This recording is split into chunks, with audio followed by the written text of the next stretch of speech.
feel right. This shit don't feel right. This shit don't feel right. Insert WAP logo here.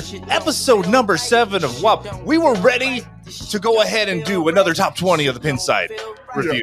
We're going to talk about Looney Tunes and setting that up. But as you can hear from the intro music, the shit, it doesn't feel right. So we got to derail all that. We got to talk about Big H, capital H Haggis, what they did to shatter. Haggis just changed all our plans, Tony. They changed all our plans. This episode 7 is gonna be Haggis. We're gonna just start up with the Haggis because this shit just don't feel right. They emptied their warehouse yesterday, so it's just empty. They got all the money. Nobody's getting their money back. It just doesn't feel right. How does it feel for you, Donnie? Raise your hand if you were surprised. My hands are bolted to my sides. I said back in March, I was at the Texas Pinball Festival, coming to you locally here from Atlanta, across the street from the Southern Fried Gaming Expo, about to begin. Black and white over there. I'm going to talk about that later. But I was at the Texas Pinball Festival in March, and they had a Centaur Haggis pinball machine there. Kerry Hardy unboxed it. Somebody lost a finger in the pin cart. It was madness. The forklift tried to kill it, but it survived, and I got to play it. And I remarked at the time, how lucky am I that I get to play the only Haggis Centaur machine that's ever going to be produced ever. And the distributor, Nitro, that had brought that machine said, Don, no, wait, these guys are going to make these machines. You're just doom and gloom. And I'm like, listen. Hathems were supposed to be finished in early 2023, and then by the end of 2023, and then here we are halfway through 2024, still aren't made, yet they're asking for $17,000 Centaur because it comes with a leather jacket and a helmet. These are not the decisions that cognitively correct people are making. Something did not feel right for me as far back as then. No, it's absolutely. I mean, we can always sit now and say, we knew this should happen. I mean, most people knew. Back when they tried to sell Fathom, people didn't get their games. It got delayed.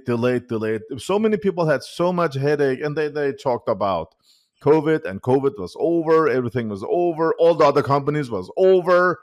And then this company came out with their second game, Centaur, and talking about we should send them money to get this pre-order Centaur, and all the Fathoms should be done by January 2024. So they told us. And some people still didn't see all the red flags, and they sent the money. So before we dive deep into this, we have to talk about US distro Zach, because people on Pinside are attacking Zach as he was one of the guys in this company. And Don and I, we talked about on our last show, this is not Zach's fault. Boom. You are actually a lucky guy if you bought from Zach from Flipping Out. Because Zach has your back. He will give you money back, or you can order a topper or whatever you can. So stop being angry at Zach. That's done. Let's just move along from that talk, right? Don't you feel the same way, Donnie?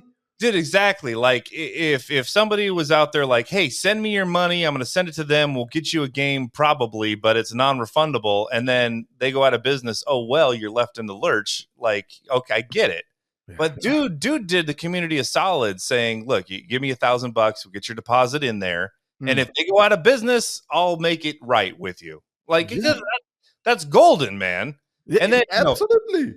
Like 2 weeks ago, it was already looking like pretty bad, and people are like, be refunding now. And it's like, well, hang on, they're still technically in business, and they had till the end of the year. And then here we are 2 weeks later. Now they are closed, and so they make good on it. What's the harm, man? So is it only the $1,000 deposit jump that Zach pays back, or do you think some people paid, I don't know, $17,000 for a game to Zach, and Zach has to pay that back also? So I don't know the deal that I know about, and I don't have all the details of the books or anything, but that this was for the $1,000 deposit. However, I don't know if somebody offered like, can I just pay in full now? Yeah. Maybe he would take it, but I don't know if he would pass that entire amount on. But I guess we'll have to see. But yeah, dude, there's people that paid full for Fathom and still haven't got them, and like they're never gonna get them. Yeah. And they were like planning on doing 5 of these old belly games, so you could buy a ticket to be the first receiver of all 5 games or something. So people paid and paid and paid. I feel sorry for Zach. Yeah. I think definitely people should stop attacking Zach on Pinside. There is Colin at Twip is writing. What's up, Colin? Friend of the show. Yeah, absolutely. He'll mention us. But they're also attacking Kerry Hardy on Pinside. I want to say it's not the same scenario as Zach's, because Kerry Hardy, I have to say it in a nice way, but when the shit was burning, he made video. He promoted this company. I'm not talking about he made a video with softball question or hard question. That's not important. He used his channel with 9,000 people in there and promoted for this company. When he did that, I was there with Chris from Canada's Pinball Podcast.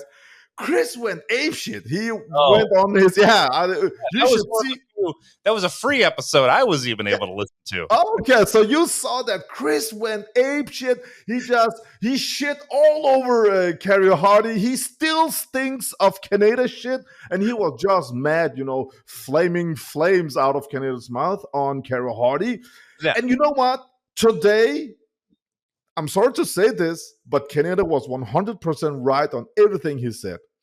On top of that, Kerry Hardy, he wanted to unbox this game when all the flames, everything was burning, everything was fire.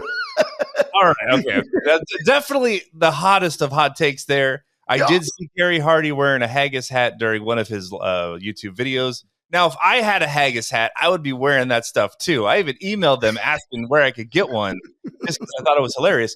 But it's to speak to Kerry's defense, because I was at that Texas Pinball Festival, and it seems like he was there hanging out around the loading dock. And I remember because he was posting videos around that time when this thing just showed up.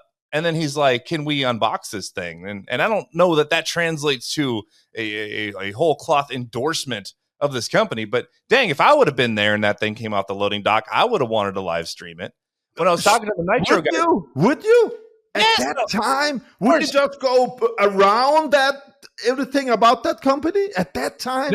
That's content. That's hot, fresh content people want to see. Oh, Donnie. I would have done it. So I talked to Nitro, and they said that they had one of those Oblivion edition toppers that was still in a box. And I said, I was on live stream. I said, let me unbox that thing right now.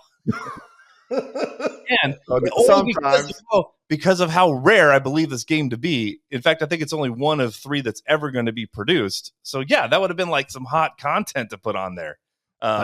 It's okay you feel like that, but we can disagree on stuff. It's okay, it's all fine, but I don't care about clicks and views. In that context, I would just if we could show that Kerry was receiving like some cash or something from them for promoting, then yeah, that would be sus. But Haggis was nowhere in a position to offer anybody any money for promotions, and I think that's one of the things I heard from Canada's post or rant or whatever, was that he was receiving like financial contribution to be he was shilling for them. But in order to shill, you got to have something coming back. And Haggis wasn't in a position to give anybody anything. Okay, to be clear, I actually didn't know nothing about that. I didn't know that Canada said that Kerry Hardy got money. Yeah. I'm just saying that Canada said that Kerry, he is promoting when he takes this guy on his show. People that are thinking about buying this game, they feel much more confidence when they see this guy on Kerry's show, 9,000 subscribers in there. It did help selling these games. Yeah. And that part, everything Canada said, where he just shit on this Kerry guy.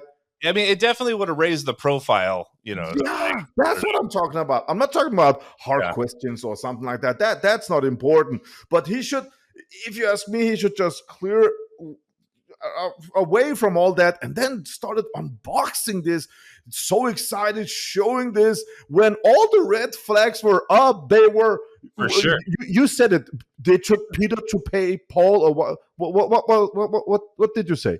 Oh, that's essentially like a Ponzi scheme or whatever, when you start a new investment in order to fund prior bad investments. And I think in Haggis's defense, at the time that they were asking for deposits from Centaur, I mean, if you were at least a little bit aware of the situation, you would have known that they still hadn't made good on their prior game. So, if you put a deposit on Fathom, like, you could blame them for sure, because they had put out Celts and they got the Bally license, so it seemed like they were legitimate. But when they weren't delivering on the Fathoms for that long, and then all of a sudden asked for $17,000 for a leather jacketed clad Centaur, you had to know something was up. You had to. Oh my God! I mean, of course, it's sad for the people that lost that much money. It's not fun, but I'm still happy that some of these guys chose to buy from Flipping Out, and they will get their money back. That's so cool. But other people around the world that lost so much money, again, as you said, Fathom money. We're not even talking about Centaur money. Fathom money are still lost. Now, the Fathoms that are out there, they look great, right? They play fine. They look great. The ones that don't have play fields separating are playing great. Yeah. All right. I've heard people that have had that little clear plexi layer that's separated. And then Haggis did send at least one of them a new populated playfield. So that happened. So, can you imagine if you're the last guy to receive a Fathom, like how lucky you feel? It's like grabbing the last seat of an oversold flight. Like, Yeah. But to end everything up, I actually watched this morning Kerry Hardy's video where he says that, he made that promotion and he really, how did he say? He doesn't, if you have any problem, if you write to him, he will just write back. If you, I think, I wouldn't handle it like that, but it is what it is. People are angry. They're attacking. I mean, I understand people's frustration because they can't really reach out to Damien. Damien doesn't answer his phone. Nobody can. He doesn't answer mails. Nothing. They have Kerry that is a part of this, and there's also another podcaster. Do you know his name? He's a part of that company, Haggis Company. Oh, right. Is that the Marty Robbins guy that does the final? Yes. I don't know. Is he radio silent also? Have you heard about? I listened to their podcast and I've heard zero mention of anything. So I think it's just like they're not even going to address it. Okay. I will say that I did reach out to Haggis back in the Fathom days when we were kind of what was going on, and I said, "Hey guys, what's up? I'm Don. Can I come by the factory and like just see what's up? Talk to you guys? I can even turn screws for a couple of days." Hold some of these together, and then nothing. I heard nothing back. And it's like, I'm crazy enough that I will board a flight to Australia just for the lulz. Yeah, we know you. You would do it. You would do that. I didn't hear anything back. And I'm like, man, I just want a hat. I want to walk around and film. And, if I didn't hear anything, I was going to go out there and just kind of like clandestinely walk around and film. I thought that'd be fun to do. But I haven't quite put it into fruition. Then it all fell apart. Oh, man. Okay, so he didn't get back to you. Okay, I can say on personal level, usually everything that happens with me and other content creators or, pinball companies, it's only here. But I can share this little part. I actually talked with Damien, and he was really kind against me. And he watched my videos. He was really kind. And he actually said that he would love for me to unbox their games. And I was, Donnie, it is what it is. Damien has been always kind towards me. And I was like, I talked to my brother. You just talked to him 2 seconds ago before we started this. Nice guy. What's up, Jay? So I talked with Jay, and I was like, Jay, my bro and I, when we unboxed these brand new games, 20 minutes later, we turn on these old Bally games from 1980 to 1982, and we just play two-player against each other.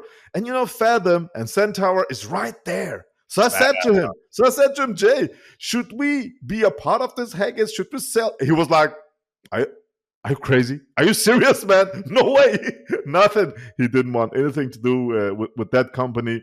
So yeah, now it's closed. Where are all the parts, Donnie? Where are all the pinball machines?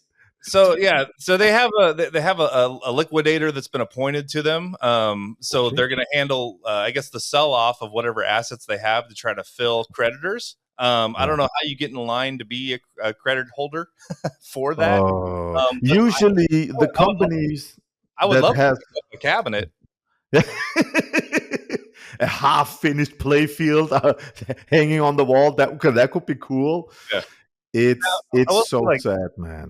The memes that have been posted are pretty brutal. And I've seen some people already post things like, guys, this isn't good for pinball to make fun of this company for failing. And it's like, well, this is different. This isn't a small guy company that was really trying his hardest, against all odds to make games. And it was doing it with, good intent. This seems like that's how it started. But then he went radio silent. And then it was kind of like, okay, we can't afford any staff. We'll just do it ourselves, but we'll make pretend that we still do have staff. And they weren't being legitimate with their customers, because we're a forgiving sport. If he would have still did like a daily live stream, like, hey, here's where we're at. Here's the problems that we have. We need some money, so we're selling foil stickers for $20. So if we can sell 200 of these, we'll buy some coils and we can keep going. And we're transparent. Yeah, man. Could have worked with them. Yeah. Like, hey, for $300, you can come to Australia and we'll give you the grand tour and do a barbecue lunch, and we'll do an event or something. We'll get some local bands out here. We'll do some fundraising. But they didn't do any of that. They didn't even reach out to anybody to even try that. And so I'm telling you, Donnie, the whole pinball community, they would have loved it. They would have supported. If Damien went out and said, after COVID, we can't really get these parts, so we can't send these games out to those 17 buyers, whatever. Help us, donate $250. I would have donated. Everybody would have done, instead of just either go radio silent or even worse, lying to people. That's the worst part. Fundraiser tournament in Australia, international, invite people out there. We would have came. We would have come to do it. Yeah, would have been like from Wayne's World 2. We're going to raise money to save the orphanage. It's a small niche hobby. And I mean, the people here, we would have helped out instead of this scenario. This scenario is crazy, man. And to be clear, I didn't know anything about CkeD saying that Kerry got money from Haggis. I didn't know that. What I heard was shill, and shill implies that your product is inferior, but you're championing it in return for something, And so that's the thing. Like was he compensated? I kind of don't think he was.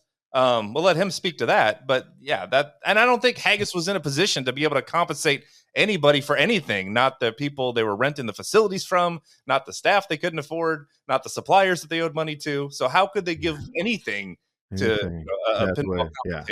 But I still think, just like CkeD said, promoting on his channel, wrong.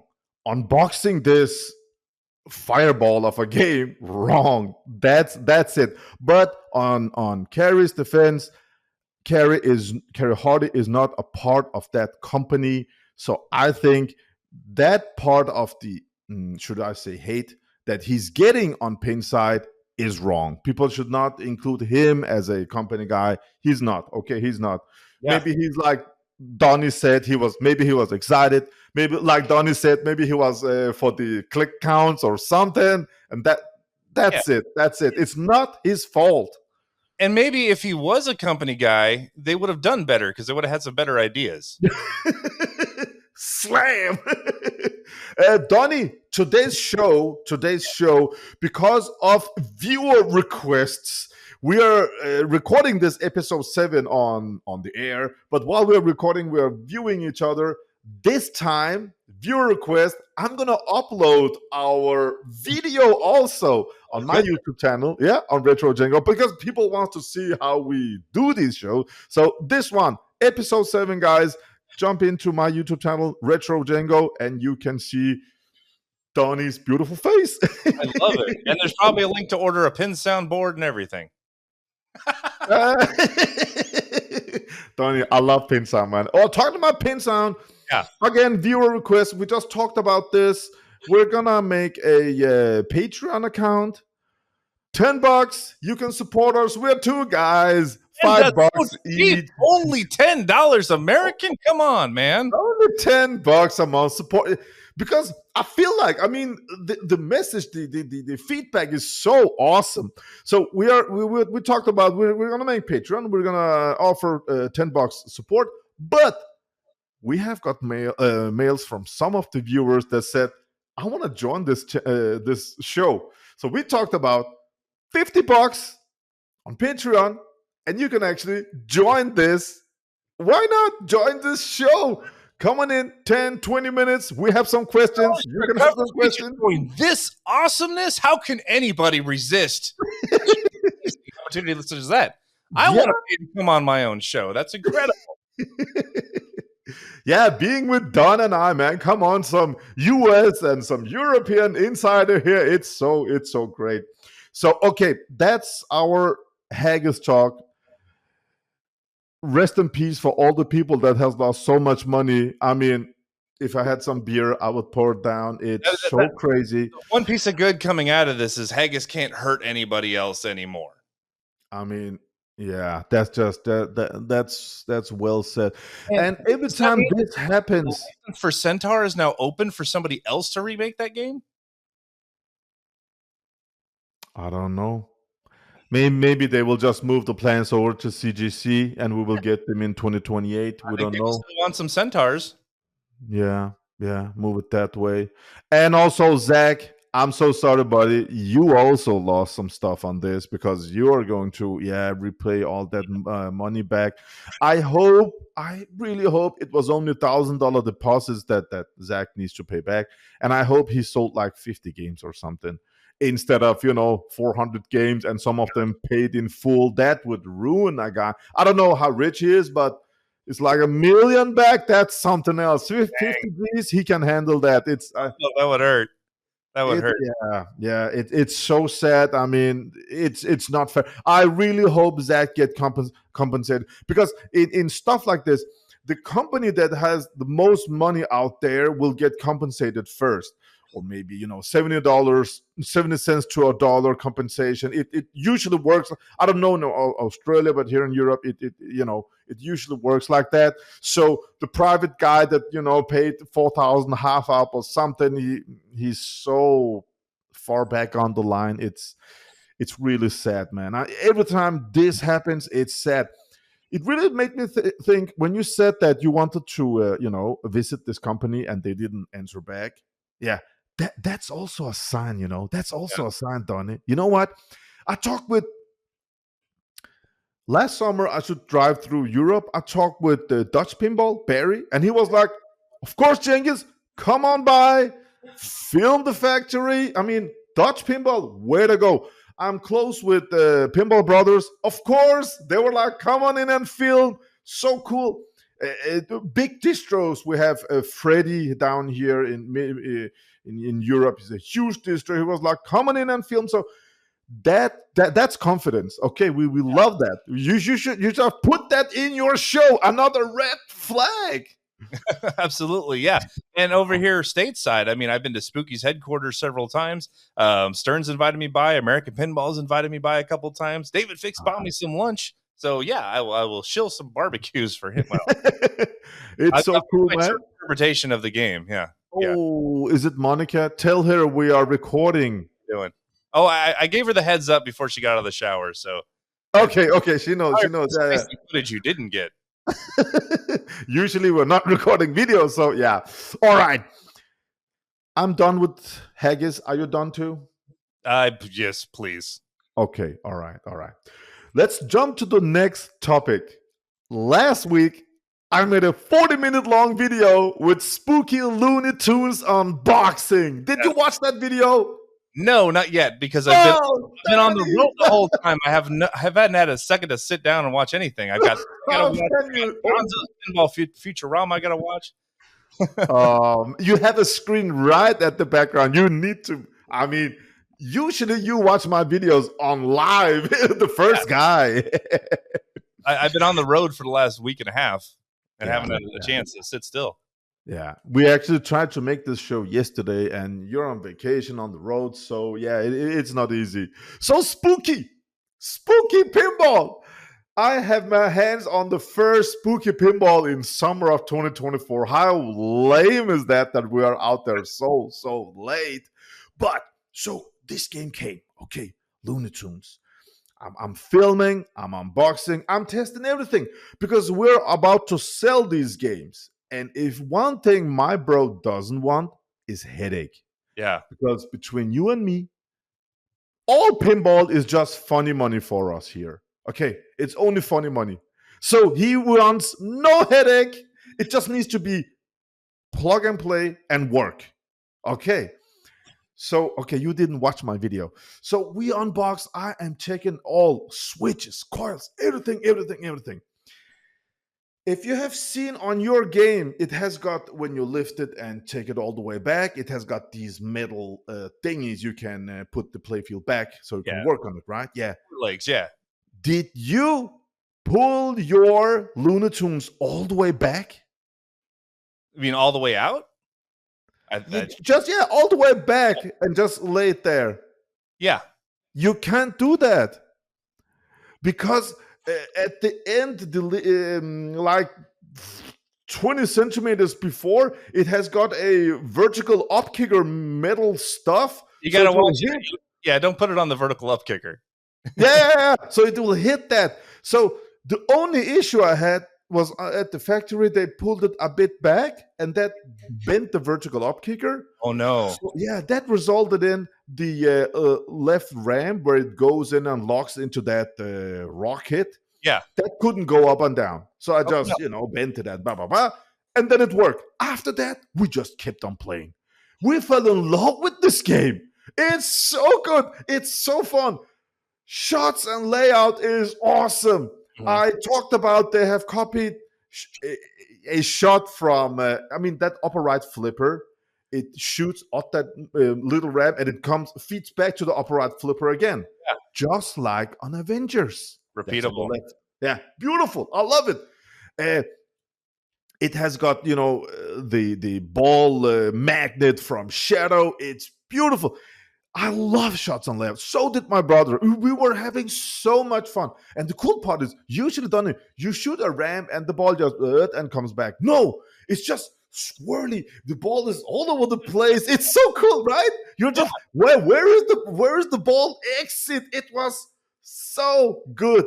Music, it was okay. It's Looney Tunes, but the call-outs. Yeah, the call-outs are so cool. I remember when you visited this company, you called me and you said you were playing and Monica was watching, and every time you got a call out, you were laughing. You were having so much fun. It was a good time. This game, yeah, you need to take my video because it was so much fun. But the next thing I want to talk about is rules. Dude, I updated to the latest. It's 19th today of July. To the latest. What's going on, man? The rules are perfectly set up on Looney Tunes. Now, you get this mode, mission, whatever, and the mission you're on, or the mode you're on, those inserts are lit, and on the screen it writes you need to hit 7 times more. That's it. I love it.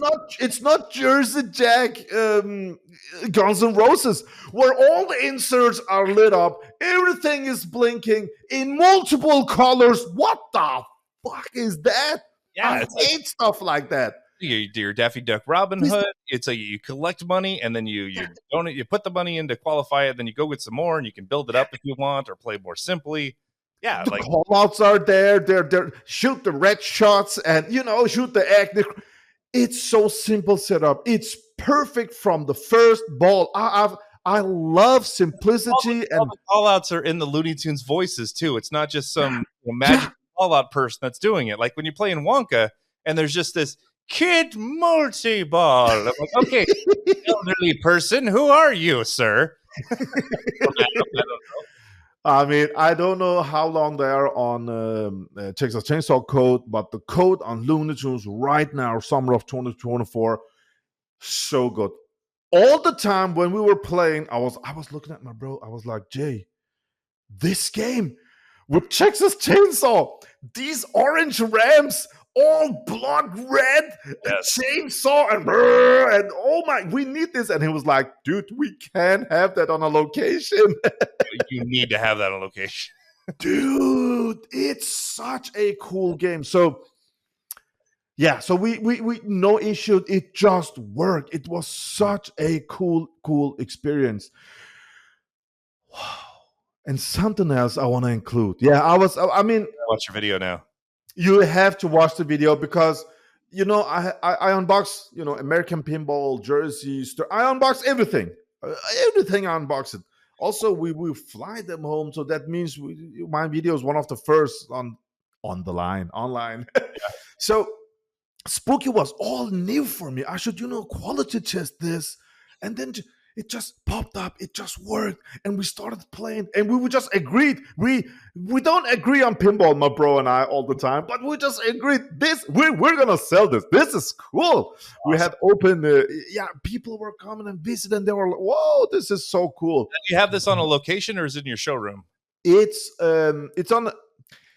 This showroom is open every Thursday. Only one day a week it's open, and sometimes in Saturdays. So they were actually open yesterday, and people were like, we have a Facebook group with about 3,000 members in there, and people are like, oh my God. So yeah, they're going to, and then we have promoted next Saturday open house with this game on YouTube, on Facebook. So here in Scandinavia, we paid for promotion in Denmark, Norway, and Sweden, so everybody can see, and you can see. I want to join that show or something, so we're promoting it. So I'm hoping this upcoming Saturday that people will come and visit and try this game. And in this way, we're also testing the quality. How does it keep up, because people will play it, people would smack it. I mean, and we got the collector's edition, which is just Donnie. Can you mod that game with anything? Not much. The only thing I could do is maybe make my own characters that I want to see in there and just swap them out. Honestly, like every plastic is where it needs to be. Everything is already powder coated. There's magnetic graphics. There's art blades already in it. There's not Shaker. Much. Shaker is installed. Knocker is installed. Big subwoofer, audio system, amplifier, coin bumper is painted also.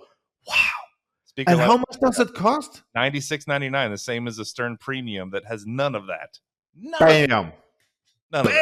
You got everything. And the playfield is jam-packed.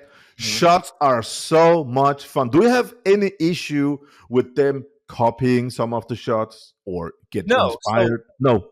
I totally think it's okay to take what's worked really well in pinball before and bring that into your machine. Take the best ideas that you've come across and bring them together. Why is that a bad thing? Exactly, man. It's great to try things new, but hey, that ramp from that game and then this thing from this game, let's bring them together, put them together, make it even better. So good. That loop on the upper right flipper that loops and comes back really fast. It's 1-to-1 from Iron Maiden. Yeah. While I'm filming, I walked over to Iron Maiden. It's 1-to-1. I mean, Keith Elwood is so cleverly inspired. Let's say inspired. Have you played with the lock mechanism too, where the diverter in the back right pops up and lets the balls go into the VUC to lock up there? Come on. It's so good. It's so, and it just works. It's so good. And they were showing that to me. I'm like, how does it get up there? Like, okay, so like the diverter just pops up and stays up. He's like, oh, no.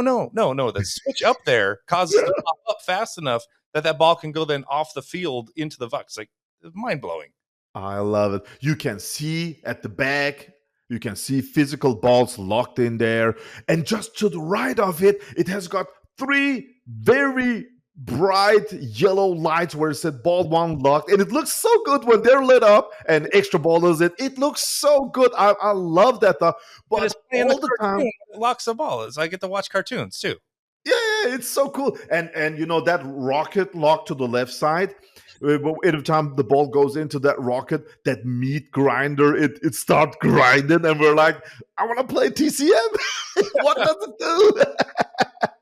I hope that somebody here in Denmark or Sweden, whatever, wants to buy Texas Chainsaw Massacre and they say, Genghis, can you just install Playfield Protector? I will say, yes, of course, buddy. Get it home, install the Playfield Protector. I'm going to test play it. Okay, yeah, okay. Oh, yes. Oh, I really hope it, because we can't have it on location, Donnie. I mean, but the gameplay wise, everything, it feels like a home player's pin that you just can go deep, because it's not the hardest game. Okay, it's not a drain monster. Yeah, right out lane was a drain monster for us, but left out lane, no trouble, nothing at all. I enjoyed it, but one thing I need to add up here. You love the game still, right? Absolutely. Yeah. It's not listed for sale for sure. Both of them, Texas and Looney? Yeah, okay. They're my babies. I want to say something. Now, this we talked about Haggis. Now I'm gonna talk to you about Spooky. So when Spooky and I talked about being a distro, they were so cool. Everything was just happy faces, happiness, so cool, everything. Okay. So I made this video. I uploaded this video. Donnie, usually I get a message from you with the screenshot you're enjoying, okay, with popcorn and everything. Do you know who contacted me? Buck. I was like, bling, Corwin, he contacts me. Okay. Now, before I go into details, when I unboxed Jaws, do you think anyone from Stern contacted me? No. When I unbox American Pinball, do you think anyone? No. And I go into details, show it. Do you think they contact? No. I unboxed Super Hoop, that game from Spain. They were happy, but they didn't directly contact me. Okay, Pinball Brothers, they were off the hook. They were so happy. They reached out. Okay, but Buck, he contacts me. First of all, he writes, while he's watching the video, while this guy is watching the video, he saw me adjusting that lock mechanism. He's like, this and this and this. And I'm like, take it easy, Corwin or Buck. Take it easy. Just watch the rest of the video. All right. So he watched the rest of the video and he came back. He was like, dude, awesome video. And I had some feedback, some ideas, 20 years of pinball experience. You know how it is. So kind. And he was like, I'm gonna share your video on our main page. I'm loving this deep dive inside video. So, Buck, thank you, buddy. And I told him we're gonna talk about this game, and he was like, I'm gonna check out your your podcast. So hey, Team Spooky. Such a cool game. I fell in love with it. My bro fell in love with it. We have people here in Denmark that has been writing to us that want to come out and try the game. Donnie is in love with your game. It's just happy, right? Happy, joy. Do we have anything negative about it? I'm loving it. Do I have any issues? No, I mean, the only things that I've seen pop up have been little bug issues. Occasionally after hours of playing, a ball surge will come up and you have to reset the game. Each iteration of the code has fixed those, but a couple of other new things will come in. But these guys, they don't ignore their games. I mean, they're still making code for Ultraman, It's so cool. So the code updates are coming, and every time they do drop a code update, there may be a couple little ball search bugs that come up after a couple hours of play. But there's like 2 new cartoon modes too that you get, like fully fleshed out. And I'm telling you, I when I just turned the power on, I just wanted to play, so I started playing. So an animation comes, and I double flip, and it just keeps on playing it. I was like, no, this kills it for me. This is just like when I unboxed Godzilla, or when you lose the ball and it has to count all your bonus. Mm-hmm. I double flip because I can't wait. That's why I love the pro games. I can't wait. And it just keeps on counting, and I'm like, oh no, Spooky. And then my bro comes in with the USB stick and puts it in. We update it, to the newest code. So we start a new game again. It starts the same animation. I just double flip, bam! It cuts the animation. I'm like, yes, victory! And I lose the ball, and it starts counting, and I double flip, bam! It just cuts the animation, and next player, yes! It was just, I'm so happy I didn't get this game 4 months ago. I'm so happy I'm getting this with this code, okay? So yeah, one issue only. Thursday, we had open about every second hour. It couldn't detect the balls in the ball trough. So we need to just restart the game and everything worked. So it's not a mechanical issue, it's just software. After about 2 hours, it just loses the count or something happens. So yeah, this is a little feedback to bug. So yeah, that's the next thing they could upgrade.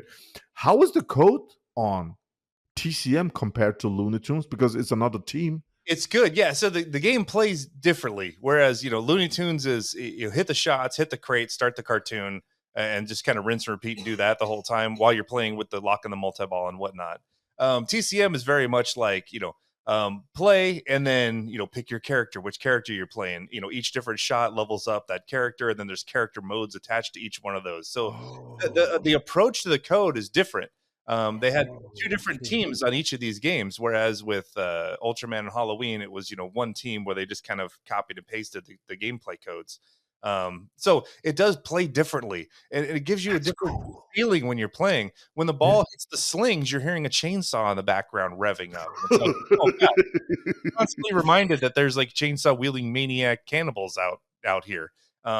There's this my favorite mode of the game is when you get into this little gas station gift shop kind of thing, and it just starts playing this like really creepy honky tonk kind of country music, and the whole time you're in the store, you're just trying to make purchases and rack up some coins, and it's just like it just changes the whole feeling of when you're playing the game. Like you're is it a video mode? You need to buy things in the store or what? No, the screen is just like the cash register. The shots are purchasing. But just the music, the ding of the bell when you go into this place, you just a place that you're uncomfortable. Okay. Wow, man. How does it work with that refrigerator? On Looney Tunes, it's this Meek when he has this dynamite. Yeah, so on both of these games, there's under flipper shots for the upper flippers. And so when you get to the under flipper shot on the lower one and it rolls through, that's when the little lady pops up out of the freezer. Creepy. And then when you lock a ball in Looney Tunes, it plays the Wile E. Coyote cartoon snippet. Yeah. When you lock the ball in TCM, you get to see the scene of a woman being placed on a meat hook. Oh my God. I think they had a lot of fun because Buck and his dad, they love these kind of stuff. So they didn't hold anything back. Like they used all the assets from the film and they created the moods, which is the biggest difference between these two games. Like the mood is completely different, I talked privately with Buck about my favorite game, and he should design it. And we had a great talk about that. I can't share it, but oh my sweet mother of candy flush, I love it. I kind of think they care about it almost as much as you do. Okay, next step I want to talk to you about is audio in games. Yeah. So last week, do you still have your Swords of Rage? Wait, I never had a Swords of Rage. So you have a Black Knight, Swords of Rage. I'm thinking of the other Lion. Oh, you're thinking Swords of Fury. Yeah, Black Knight. Yes. You have Black Knight, right? I do. Yes. Cool. So, I love the audio part in games. It's 50% of the enjoyment. That's how I feel. Okay. So Joel, he streamed Black Knight. Okay. Swords of Rage. So he's playing and he mentions me. He's having this talk while he's doing the stream. And I can feel on Joel Engelbert that the more he plays, the more he's on this audio part enjoyment. He really enjoys it. And this game, you know how hardcore the audio is, right? Yes. Yeah. So someone on the comments, he writes, you can actually go to the menu. I don't know if you know this, Donnie, but you can go to the menu, and change the music. Yes. Have you tried it? I haven't been back home long enough to do it, but I found out about this. Yeah. While on his show live, he changed to this alternative music that's coded in. So cool. And it changes, and these guys, they're like, whoa, the atmosphere. Donnie, it's so good. You need to do it when it's really dark, highest volume possible, and just change. And it changes the game. Yeah. It's so good. And I mean, I could just feel these two brothers. What's his brother's name? Joel and let's be respectful. I'm totally blanking on it. Joel and I want to say Corbin. That's not it. But his baby brother. Okay. So sorry. Are you trying to find his name or what? Yeah, keep going. I'm gonna look it up. Okay. They were just in another place. It was just new feeling for them. So yeah, the music is so important. And you know what? You can go in and do the same thing with Godzilla. Godzilla have alternative music also. Have you tried that? I didn't know that. It has it, man. It has it. You can go in and change it. So this is your excuse to buy this 70th anniversary edition. So you so you can try that out again. So everybody that has got a Black Knight Source of Rage, the music is cool, but if you want a bit more laid back music, medieval music, go into the menu and change. It's so cool. Jeremy, right? Jared, there we go. Jared and Joel, they were streaming. Jared is a really cool guy. I really like him. He's laid back, okay, really laid back, and he's laid back. He's more to D&D and what are those card games called? Magic. The Gathering. Yeah. Also cool nerdy stuff. And Joel, on the other hand, he's just code deep. He's so deep. And sometimes when Joel, he just talks about the code, you can just see Jared, he's like, bro, you lost me. You lost me 20 minutes ago. And he's like, and then you can go in here, but if you don't do that right now and you collect this one, then you will, oh, come on, Joe. Cool guys, go in and watch. They're on Flippin' Out channel. So audio part, wow, man, that was so cool. Talking about audio, did you have time to play your WWE WrestleMania? I had to leave for the airport, so I did get to play it. And then briefly, I was at home for a little bit and spent some time on it. And I got to tell you, I'm having a lot of fun with it. Are you happy? Are you happy? Dude, I got the LE version, so I get even more characters. I get all the original ones. Plus, Hulk Hogan's in there. Undertaker you can play as. Does it have Hulk Hogan's music? I am a real American. Absolutely, it does. Oh, man. It's got an extra wire form. It's got an extra flipper. It's got the spin. It's got the chair, that Jumbotron. Man, yeah, it's great. I just played the standard version the other day. And it's easy. I own the standard version. Easy now. Cool game. But the LE's even better. Got Hulk Hogan's autograph on the apron. Oh man, that screen at the backside, isn't it just doesn't it just help on the whole mood? I mean, you see Hulk Hogan ripping the t-shirt and all that. It's going to look even better when I figure out how to split that signal and put it to a bigger Jumbotron on the top. Why not, man? Just a HDMI splitter. I hope it's that easy. Yeah. So that's the most important part, that you enjoy the game. I know there are other podcasters that just on that game, but it's audio galore. Okay, it's so good. And I have installed, pin sound speakers in mine. Oh my God, when I played that game, I'm back in 1993. I'm watching, wrestling again. I got to get your speaker upgrade, man. Yeah, but maybe it has got it. You have to check it. Open, see if it's Kenwood speakers. Yeah, but I still want an LE amplifier board though. About the amplifier, Pinside are just about to release this huge PCB board that you just, in 15 seconds, you just click it on your board and it has got like 200 watts of amplifier. It's going to be awesome. Just wait for that. It's really, really soon. Okay, really, really soon. So, okay, congratulations with your game. And you paid like $6,000, right? That's it. Oh man, it's so good. I went back on Pinside, and the historical sales for that game is only 400 limited editions, and there was only one of the last 25 that sold that was less than what I paid for it. They've all been either at or more. So yeah. So that's a great product, and it doesn't have games. Yeah, wow, man, it's so good. Yeah, it was barely so played. People, stop hating. Just up with the volume. It's such a fun pin. People don't get it. If you don't like it, go play Jurassic Park. It's still there. Yeah. It's still Jurassic Park. Have fun with it. Go play Deadpool. Go play Bond. Yeah. I'm gonna play WWE.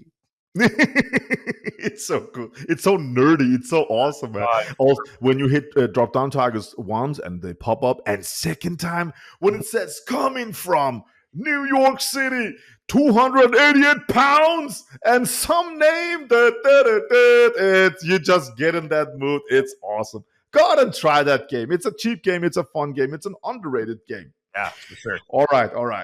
Oh, so cool, man. So I want to ask you, did you sell any games? Labyrinth sold.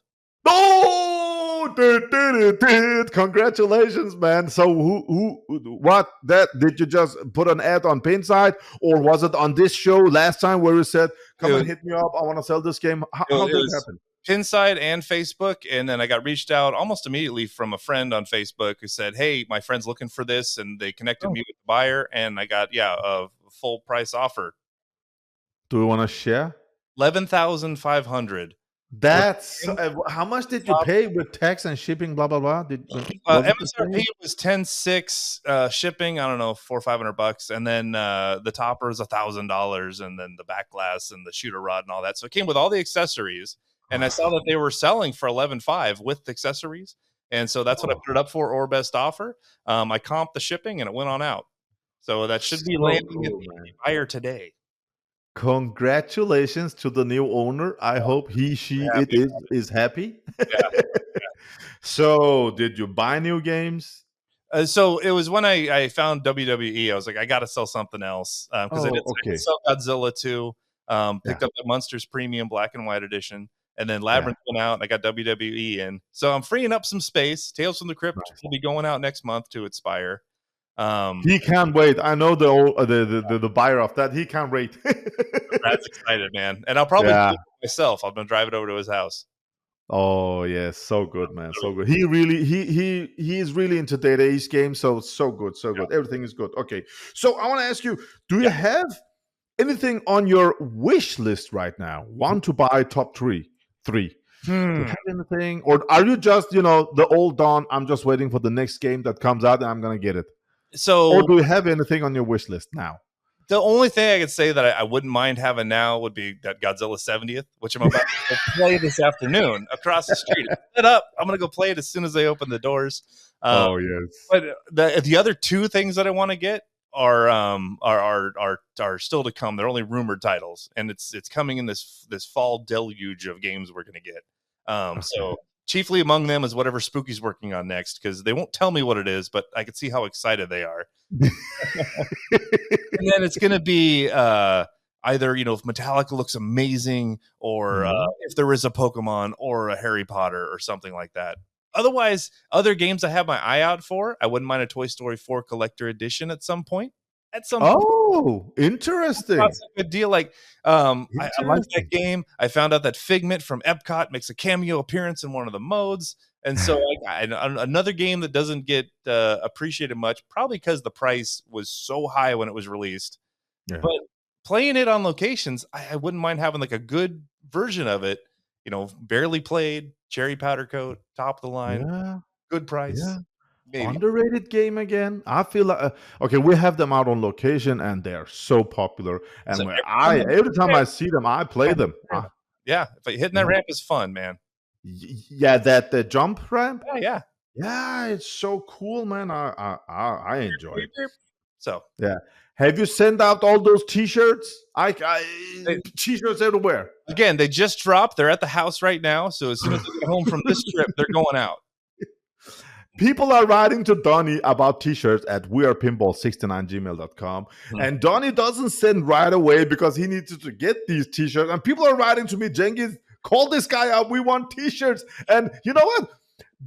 We have some, can we call them fans? No, not fans. We're grown people. Listeners of that show that wants to be on that show. You're going to enter later today. And he wrote to me he wanted to wear We Are Pinball T-shirt with pride.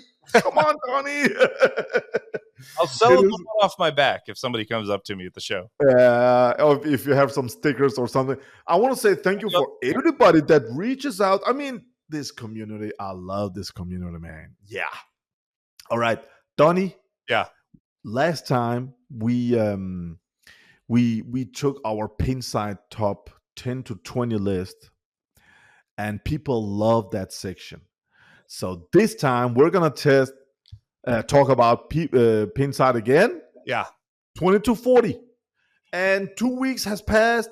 The list can be updated, and we don't care about that. We're just gonna talk about it. It doesn't matter if it's upgraded, right? Your kids, yeah. Yeah, and Cool. we're gonna go all the way down. This was very, very popular. So let's go ahead and talk about it. So at number 20, Mhm. I'm gonna tell you the rules. If people didn't listen to the last show, why not?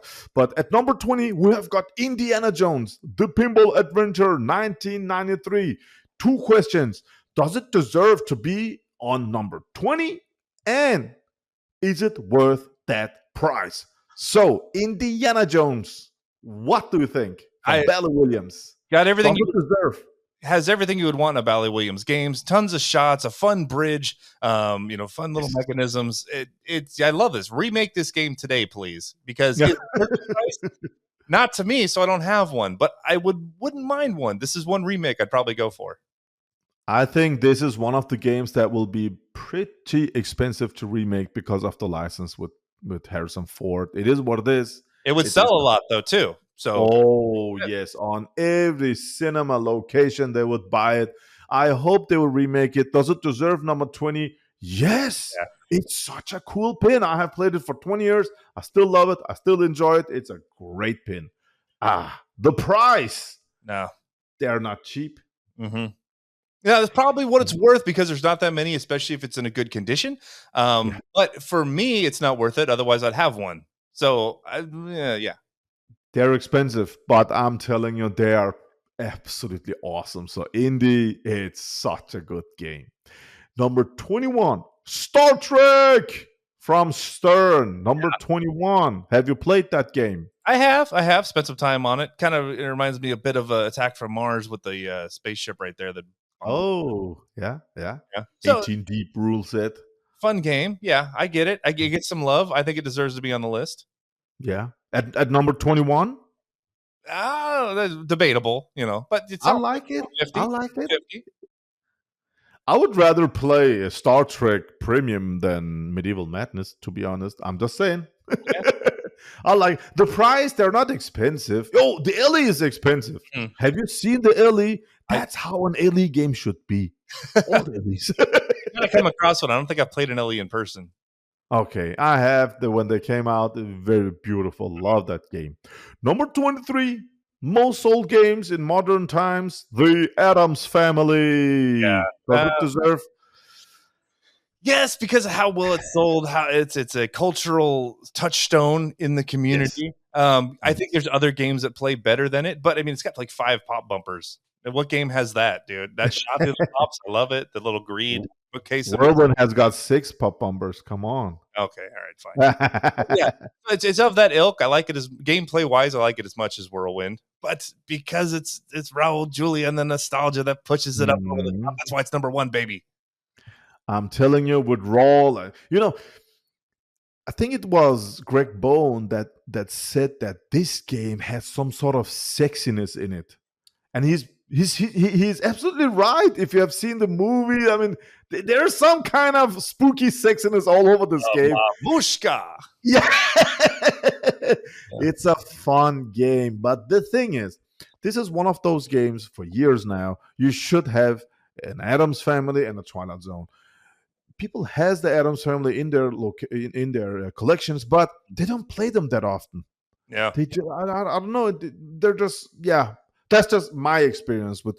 Just write into us if you have it. Do you play it a couple of times a week? How is it at you?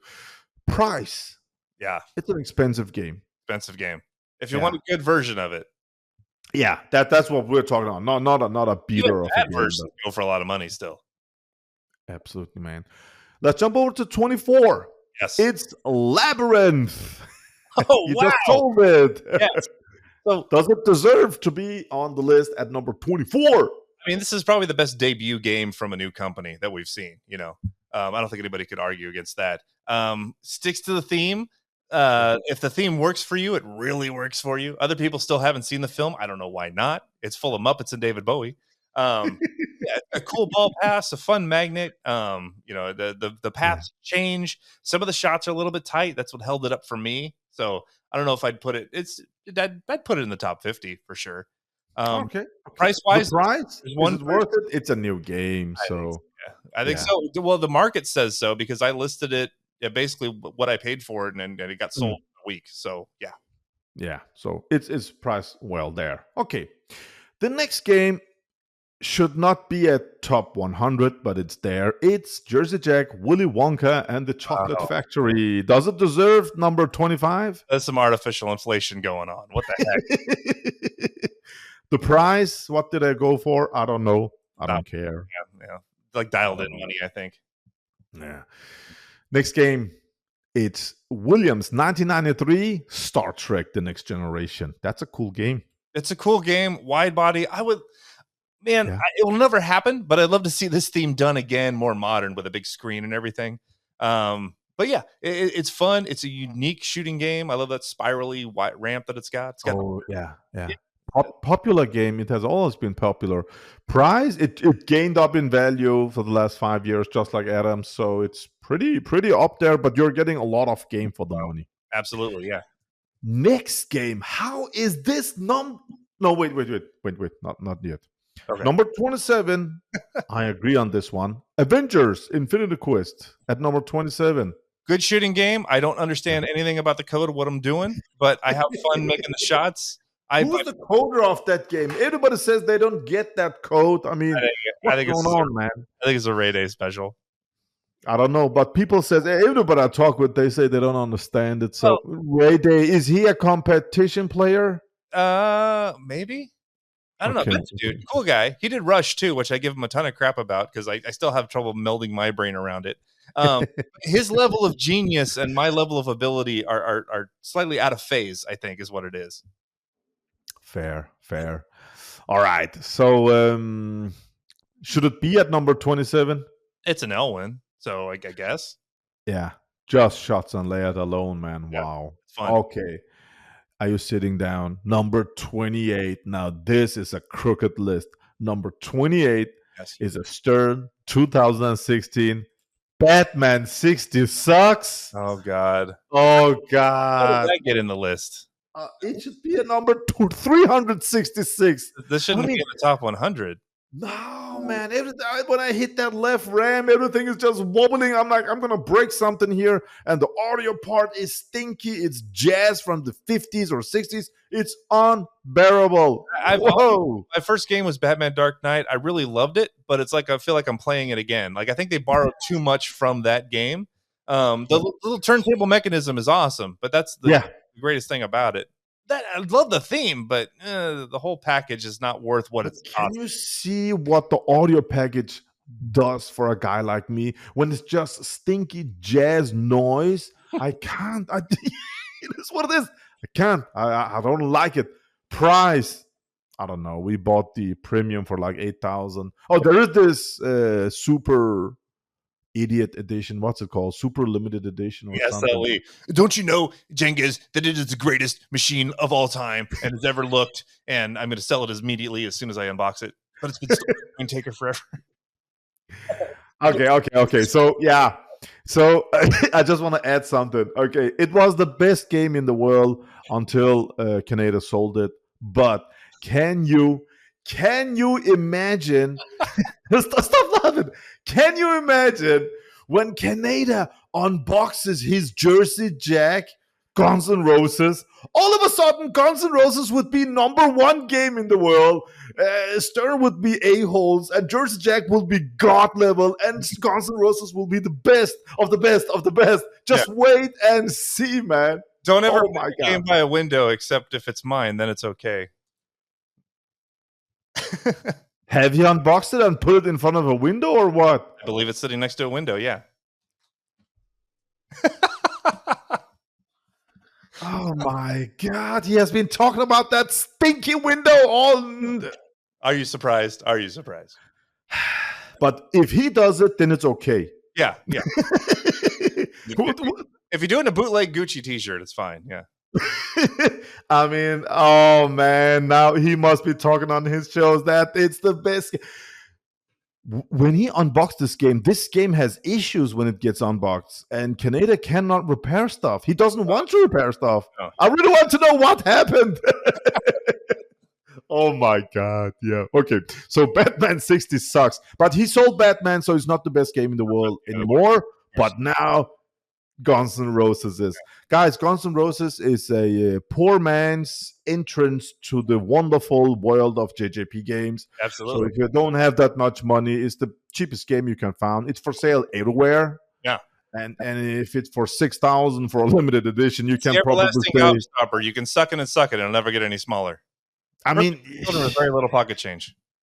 I said earlier in this video, you just start that game. They just come up with a new code. It still have multiples. You can go into the options and it has so much multiple, and all the lights are lit. They didn't correct that. It's purple. It's yellow. Everything is lit. Everything is blinking. Everything is just all over the place. And it's so sad because I love Guns N' Roses music. Welcome to the jungle. Yeah. I mean, Don't You Cry Tonight. That's my favorite. And You Could Be Mine. Oh, yeah. I love You Could Be Mine. But they just, make a new one. Light shows song modes are great. Get a new coder and just put 3 balls, multi-balls in it, and make us work for the multi-balls. That's just what I want to say about that. Yeah. That's all the thing I want to say about that. All right, so Batman 60 sucks at 28. At number 29, it's a game that I have owned for over 20 years. It's Tales of the Arabian Nights. Bell Williams, 1996 games. Remake. Does it deserve number? Yeah, I think it will be remade. It's fun. Right. Yeah. I'm going to spin that lamp 100 times. I love it. Oh, that's the coolest spinner ever. Also, the ramp, 1 entrance, 3,000 exits. It's so good with diverters all over the place. That game is just filled with magnets. That vertical magnet that sucks the ball, and I love it. And it should be remade. Grabs the ball. Yeah, all that. Oh yeah, grabs the ball, sucks it onto the play field. So cool, man. Absolutely. The price, oh my god, I have got a gold version that's like $20,000, so they are not cheap in good condition. Yeah. At number 30, popular game, AC/DC from Stern. What do you think? Does it deserve number 30? Man, imagine if this game had come out in the modern era with the full screen and Spike 2 complement. It's one of the greatest Spike games ever.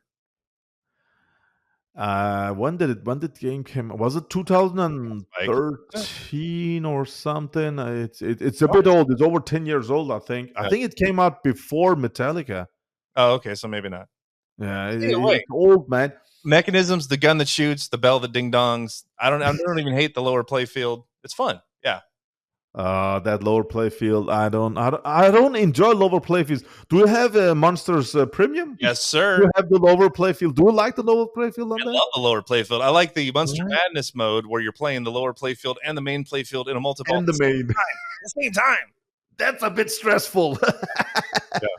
It's still better than the play field on Shrek, a mini play field. I'm telling you. Yeah. Fun. So the price of AC/DC, I have no idea, man. They had so many versions. We have the Lucy edition. Mm-hmm. I think we paid $6,500 for a new box Lucy. I think it belongs on the list, and the price is probably right. It's one of the better games. I just wish it came out with like now when code is much more robust and it's better connected and all that business. Maybe they after Metallica, maybe they would do this. At number 31. Crooked List. This proves that CkeD unboxed his Jersey Jack Guns N' Roses because it's up at number 31. Guns N' Roses. Come on, I like. How can Guns N' Roses be over? Let me just look down. Okay, it's higher up than Tron. It's higher up than Simpsons. Higher up than Theater of Magic, Scared Stiff. It's higher up than Ghostbusters. It's higher up than Rick and Morty, Spider-Man, Dialed In, Circus Voltaire. It's higher up than Walking Dead. Yeah, no. Oh, Crooked List. Crooked List. Great price. Price is definitely. I think it's your best bang for buck. It's such a cheap pin. I'm selling. They're for sale for $6,000, and nobody wants them. Mm-hmm. Nobody buys them. Nobody wants them in their collection. So, yeah, and that's not your fault. It's not my fault. It's the whole community's fault. So, they made so many of them. rumors are saying 5,000 LEs and 500. What are they called? Collectors on Yeah. jerseys? Yeah. So 5,500, man. They're Like, just they're some. pretty. But They're pretty. dude, it's not because there are many of them. It's because nobody wants to play that game. Mm. It's just double flip, balls all the way, double flip. You get tired. Yeah. Double flip, everything blinks, double flip. Oh, come on, dude. All right, it's at 31. It should be at 331. That's it. Price, I agree with you. Yep. Great bang for buck. Buy it as a jukebox, man. Great light show. And when you enter the jukebox, you will get, a concert on the screen and put in some better speakers, and you can have a great jukebox for $5,500. That's how I feel. All right. Next game, Pinball Brothers Alien at number 32. Should it be up at number 32? No. Do you like this white body game? It's okay. Yeah, I don't mind playing it. It's a good location game for me. I don't want to own it at home. But yeah, not bad. Maybe around 110 is where I'd put it. All right. Not everything. The price? Top 100. The price? I mean, brand new Ripley edition for only $7,000 or something. Yeah. It's priced well, right? Yeah. Okay. Cool. Next game on the list. Stern, number 33. Tron Legacy. Should it be at number 33? I don't get Tron. I'm not a Tron guy. I don't. No. Plastic ramps and it's a weird scoop and I don't know. The music is cool. I love Tron as a theme. I don't like the backglass. I don't like the art. I don't like how it was implemented. I don't like the gameplay. I don't know what I'm missing. People love this game. You can love it. The third version that came out had 3D backglass, but on one of the sides you could see on the back box you could see the dark-haired and blonde girl. Oh my god, love that back box. They're so num. Yeah, but number 33, get the F out of here. Number 34, Stern Simpsons Pinball Party. Do you agree? Should it be up that high? I guess. I don't know. This seems kind of high for a game of that era. There's a lot in it. It's fun. 2003. People love the code. Couch, the monorail, little angle iron bridge is kind of neat. So, yeah, I guess. I think we need to see a new Stern, like a Treehouse of Terror. Something like that.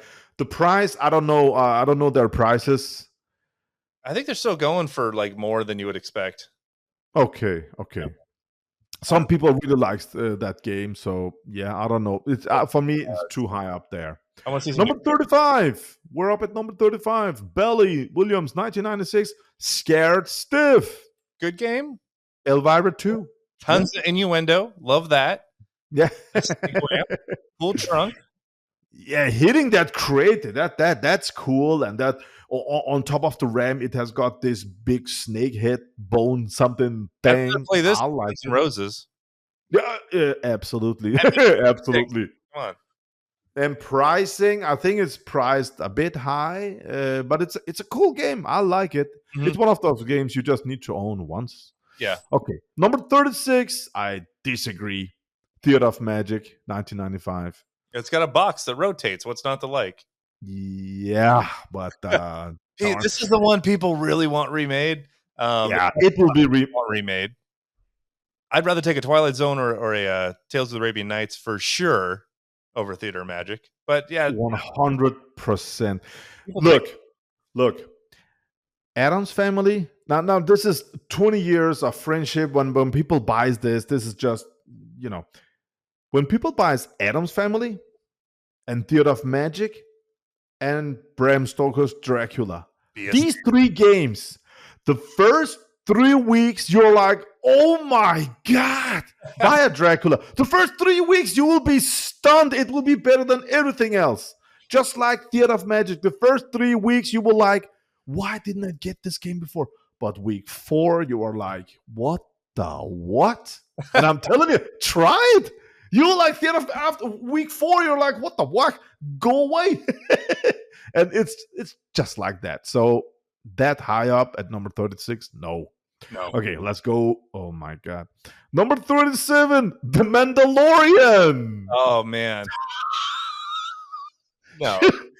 Should it be that high up? If you told me this was number 88, I'd be like, okay, probably.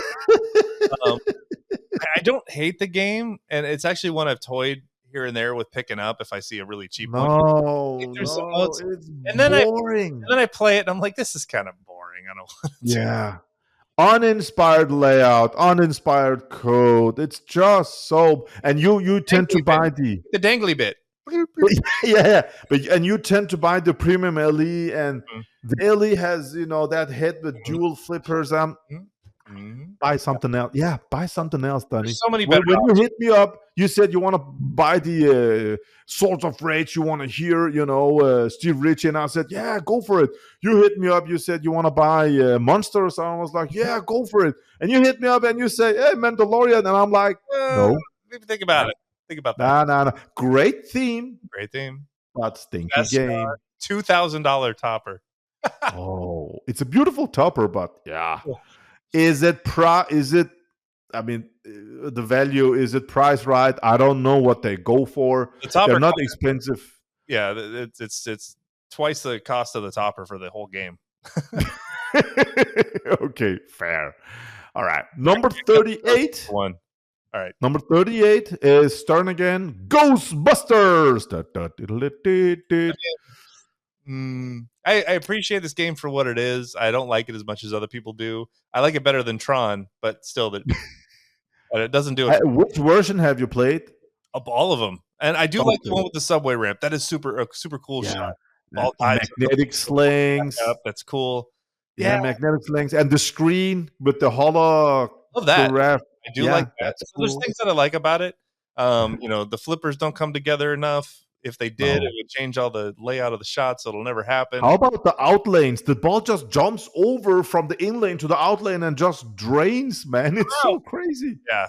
So I guess if you change the settings to give yourself a pretty generous ball save, I think that would Oh, Donnie, let me tell you what happened with this game. Okay, let me tell you.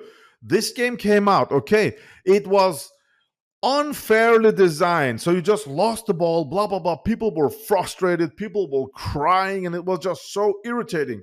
They didn't come up with the final code, the final wizard mode. People waited and waited and waited, and then all of a sudden, years later, Dwight Sullivan, he updated the code, and do you know what he did? No, what did he do? You start a new game, you have 45 ball saves. It just saves the ball for 16 minutes. It just saves the ball, saves the ball, saves the ball. Oh my God. Exactly just like you said. Oh. Now, after the code update, oh my, you shoot, it flies over the in lane and out lane and drains and ball save all the time. It removed this game is hard. I really try to get 100 ghosts and achieve something. He removed all that. Now it's just a game on free play that just constantly saves the game. Yeah, that's just how I feel, man. All right. The price, what do you think about the price of this game? I mean, yeah, it's going for what people are buying it for. So the LE are listed for 18,000. Craziness. Crazy. Yeah, it's not worth that much, right? That's what I mean, for sure not. No. Yeah. Now, I'd love to see this license used again because it's so great. It's like it's close to greatness except for like 3 different things. Like you change 3 things about it, this thing would be amazing. Yeah. So we all know George Gomez. He has been talking about the idea of remakes, and it's so cool. I love it that he's talking about remakes. And this is only Spike 1 game, so this will be the easiest system to remake for them, right? Sure, so yeah, it is. I mean, don't go out and pay 18,000 for this game, because someday a new premium 40th edition will come out and it will be so much better. It is what it is, my friend. Yeah. Oh, we're about next one, 37, Wizard of Oz 2013. Yeah. Does it deserve number 39? Probably No. Probably the most loaded JJP game ever. I love the prop bumpers. The little flying monkey when it was there that would take the ball up. When it was there. It's not a very macho theme. So it's hard to be like manly man and playing a game with ruby slipper flippers. before we was born. So it's too old of a theme. Yeah. Don't go that much back. It's just price. I don't know what are they expensive? I have no idea. I don't Just know. because I have no interest. Yeah. Yeah, the theme just kills it for me. But yeah. So, Okay, the last game Let's- on our top 20 list, Yeah. number 40, is Spooky Rick and Morty. oh, what a good showing for that game. This is a game that I owned. It's got some flaws, but God, it's so funny. It's such a funny game. We were talking about now we can get spooky games. My bro who was like, we should get this Rick and Morty game. It's like, no way, we can't. They're not, I mean, they're limited to what, 800 or something? 750. Yeah, man. Yeah. Just make something, and every 10-year anniversary is something. Who cares, man? Put something, remove the flying monkey or whatever. Make green road. Rick and Morty has a new show coming out, and it's all anime styles. So let's just revisit the theme and make a brand new game. I've talked to Spooky about this before, because before I bought one, I wanted them to remake it, and they were firm. They're never going to do it again because they promised everybody and whatever. But they said that they wouldn't mind going back to the license and creating a new game. And so I thought, what about a Rick and Morty themed Total Nuclear Annihilation? I think that would be That's cool. It's a great theme, man. Morty, we're gonna blow this reactor. Come on, hit the shot. Oh, jeez. Man, I don't get it. You live so close to Spooky. You have this great relationship with those guys. Go and be insider at them. Just write an NDA. If I was you, I would just hit up them, knock on the door. Hey, let me come inside. Come on, man. Yeah, do it, man. I mean, yeah, great guys in there. So that's our top 20 to 40 list, and our next episode will take 40 to 60. Let's see how it goes. But this one, I hope everybody enjoyed it. I hope everybody wants to buy some t-shirts, right, Donnie? Yes, I'm ready to ship them. We Are Pinball t-shirts. This weekend I'll be home, so yeah, the weekend to come, they'll be shipping soon, and then I'll do another run of them if we get more orders. Let's see. Right now, people are, and we are over a month now, so that's cool. The listeners are, the level are going up and up when we look at the statistics, so that's cool. So people are listening. If they didn't, we could but just drop this. We Are Pinball. Facebook group is going up also. It's being used. It's so cool. So all in all, We Are Pinball is just happiness. We're enjoying everything that's happening, except this Haggis stuff that just got. But thing is, we're supposed to be happy about everything in pinball. Why are we being real about Haggis and everything else? Donnie, I really don't get this, because we are getting some hate. They hate us because they hate us. We're not gonna give direct. We're not gonna curse back. We're not. I mean, it's not our fault that we love pinball this much. Sorry, yeah. I mean, I made a video with the Stern 70th edition Godzilla, and people are writing on that video, are you getting money from Stern? I wish. And I'm like, no, but this is my favorite pinball machine in the world. Yeah. And they just came up with a new edition. And Stern, if you guys are listening, I love the pro version of this game. Mm-hmm. Make a new version of the pro that's not black and white, but pimp up the pro with something. Come up with a second edition pro. We deserve it. This is a top-selling game still, and of course, I'm happy. I'm engaged. I'm happy. I love this. It's my favorite. Why not, man? So, haters gonna hate. It is what it is. We like to play pinball, right, Donnie? Absolutely. Almost. We play every week. That I don't miss a week without. Sometimes I'm like, I need to play. I need to flip. Every day. It's so good. We have got it, man. And play pinball. I just drove myself down to Atlanta, Georgia, to go to this expo. It's gonna be awesome. And you're so lucky. Your family's, okay with it. They're joining. You're so lucky with that. I hope you are. Are you going live at the show? Are you going to share something? As soon as I see Godzilla 70th, I'll give some impressions. I can't wait. So guys, join Don's Pinball Podcast on Facebook also. Why not? Go in and watch it live, man. Yeah. It's gonna be cool.